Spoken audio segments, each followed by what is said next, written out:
Hi hello friends, welcome my channel Sri cooking சமையல் easy. இன்றைக்கி நம்மளோட சேனலில் பார்த்திங்கன்னா ரொம்பவே சூப்பராக ஈஸியாக ஈவினிங் டைமில் டீயோட சாப்பிடக்கூடிய ஒரு அட்டகாசமான ஸ்நாக்ஸு. இது 10 நாளும் நம்ம ஸ்டோரேஜ் பண்ணி வச்சு சாப்பிடலாம், அவ்வளோ ஒரு சூப்பராக இருக்கும். ஸோ இது எப்படி ரொம்ப குயிக்காகவும் ஈஸியாகவும் எல்லோருக்குமே பிக்னஸ் கூட செஞ்சு சாப்பிட்லாம், அந்தளவுக்கு ஈஸியாக இருக்கும். ஸோ தொடர்ந்து வீடியோ பார்த்துட்டே வாங்க. இந்த ஸ்நாக்ஸ் நான் எப்படி பண்ணேன்ற பார்த்துட்டு உங்களோட ஃபீட்பேக்கை என்னோட ஷேர் பண்ணிக்கோங்க. அதே மாதிரி ரொம்ப பிடிச்சிருந்தா என்னோட சேனலை சப்ஸ்கிரைப் பண்ண மறக்காதீங்க. வாங்க வீடியோக்குள்ளே போயிட்டு டேஸ்டியான ரவை அண்ட் சேமியா ரெண்டுமே மிக்ஸ் பண்ணி செஞ்ச ஸ்நாக்ஸு எப்படி செஞ்சேன்ற பார்த்து தெரிஞ்சுக்கோங்க. வாங்க வீடியோக்குள்ளே போயிடலாம்.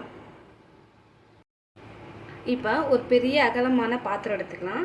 இப்போ இந்த ஒரு கப் அளவுக்கு கொஞ்சம் குறைவாக நான் ரவை எடுத்திருக்கேன். இது கொஞ்சமாக நம்ம கரெக்டாக சேமியா சேர்க்க போகிறோம் இதில். அதனால் உங்களுக்கு ஒரு கப்புன்னா பரவாயில்ல, நான் அது குறைவாக அளவுக்கு ஏற்ற மாதிரி நான் எடுத்திருக்கேன். இப்போ இதோட சேர்த்துக்கோங்க. இதோட ரொம்ப மெலிசாக நீளமான சேமியா தான் இன்றைக்கி எடுத்திருக்கேன். இதை எடுத்து நம்ம கொஞ்சம் கொஞ்சமாக உடச்சி சேர்த்துக்கலாம். இப்படி உடச்சி சின்ன சின்னதாக உடச்சி சேர்த்துக்கலாம், ஈஸியாக உடைக்கிறதுக்கும் நல்லாயிருக்கும். ஸோ இது நல்ல பாயாசத்துக்காக தனியாக விற்கிற சேமியா இது மாதிரி நீட்டாக இருக்கும். இப்போ நீளமாக இருந்தது நல்லா சின்ன சின்னதாக இது மாதிரி நான் உடச்சி போட்டுக்கிட்டேன். இப்போ கையை வச்சு ரவையும் சேமியாவையும் நல்லா மிக்ஸ் பண்ணிக்கோங்க. உங்களுக்கு ரவை ஒரு கப்புன்னா நம்மளுக்கு அரை கப்பு அளவுக்கு சேமியா வரணும், அந்த அளவுக்கு சேமியா எடுத்துக்கோங்க. இப்போ இதை நல்லா மிக்ஸ் பண்ணிக்கோங்க. மிக்ஸ் பண்ணியாச்சு. இப்போ ஸ்நாக்ஸ் தேவையான உப்பு சேர்த்துக்கலாம். நம்ம இதோட கொஞ்சமாக ஓமம் எடுத்திருக்கேன், அரை ஸ்பூன் அளவுக்கு. அது நல்லா கையில் நம்ம இது மாதிரி நுணுக்கி அதையும் சேர்த்துக்கோங்க.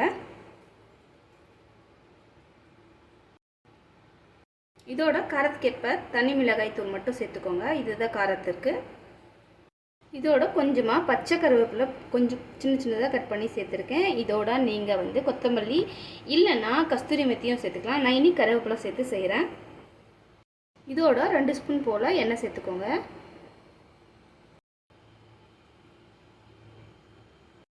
இப்போ ஒரு டைம் நல்லா கையை வச்சு கலக்கி விடுங்க.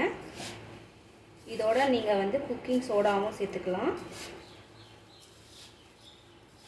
நல்லா உப்பு, மிளகாய் தூள், கருவேப்பிலை எல்லாமே நல்லா ஒரு டைம் மிக்ஸ் பண்ணி கொடுத்துக்கோங்க.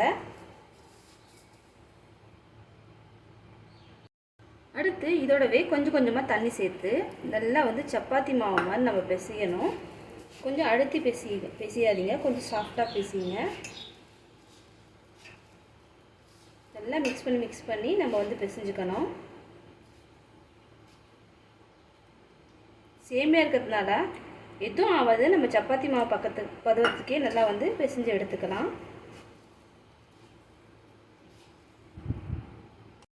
இப்போ எல்லாத்தையும் சேர்த்து ரொம்ப ஈஸியாக கொஞ்சம் தண்ணி தான், இது 3/4 டம்ளர் தண்ணியிலே நான் பிசைஞ்சு எடுத்துட்டேன். இப்போ நம்மளுக்கு சப்பாத்தி மாவு மாதிரி நல்லா பிசைஞ்சிட்டேன். கொஞ்சம் நேரம் இது மேலே எண்ணெய் தடவி கொஞ்சம் நேரம் அப்படியே மூடி வைக்கலாம். கொஞ்சமாக எண்ணெய் அப்ளை பண்ணிக்கோங்க. எண்ணெய் அப்ளை பண்ணிவிட்டு நல்லா அது மேலே நல்லா படுற மாதிரி அப்ளை பண்ணிக்கோங்க. இப்போ 15 நிமிஷம் கழித்து இதை கொஞ்சமாக எடுத்துக்கோங்க. எடுத்து இதை பால்ஸ் மாதிரி பண்ணிக்கோங்க. நல்லா உருட்டிக்கோங்க. நல்லா ரவுண்ட் ஷேப் வரணுன்னா நல்லா உருட்டிக்கோங்க. உருட்டிட்டு ஒரு விரலை வச்சு நல்லா இது மாதிரி புஷ் பண்ணி கொடுங்க. அவ்வளோதான். பசங்களுக்கு கொஞ்சம் பார்க்கறதுக்கு ஷேப் இது மாதிரி இருக்கும், கொஞ்சம் நல்லா பார்க்கறதுக்கு டிசைனாகவும் இருக்கும். இது மாதிரி செஞ்சுக்கலாம். அதே மாதிரி எல்லாத்தையுமே செஞ்சுக்கலாம். நல்லா கொஞ்சம் டைட்டாக இது மாதிரி பால்ஸ் பண்ணிக்கோங்க. பால்ஸ் பண்ணி அதே மாதிரி பண்ணிக்கலாம். எல்லாத்தையுமே அதே மாதிரி பண்ணி எடுத்துக்கலாம். இப்போ எல்லாத்தையும் அதே மாதிரி நான் செஞ்சு எடுத்துக்கிட்டேன். இப்போ நல்லா எண்ணெய் காஞ்ச உடனே எண்ணெயில் போட்டு அப்படியே பொரிச்சு எடுக்க வேண்டியது தான்.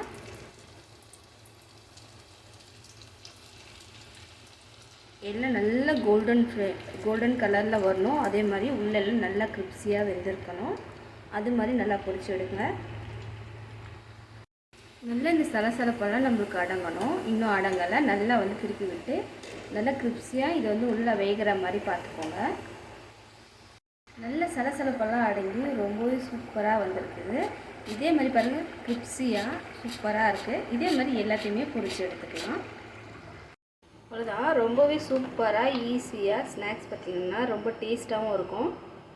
சுட சுட டீ டைமில் இது மாதிரி குழந்தைங்களுக்கு செஞ்சு கொடுத்தோம்னா டீயோட சேர்த்து சாப்பிடும்போது ரொம்பவே சூப்பராக இருக்கும்.